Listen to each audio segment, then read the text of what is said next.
What's up, guys? So I was messing around in 1.5 and I came up with this little bud switch there, or a bud latch actually.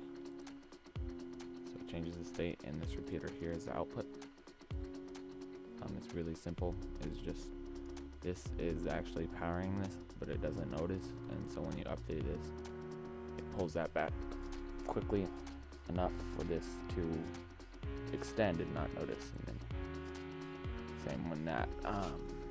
So really simple to build. You can probably see how to build it from there, but I'll show you how anyway.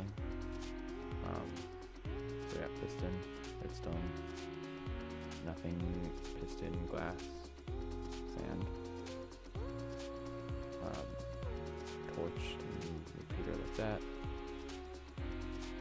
and piston with the redstone block. That's it. And output is just right here or here, doesn't matter. Oh, didn't mean to place it up there. So yeah, it's really simple. Thanks for watching.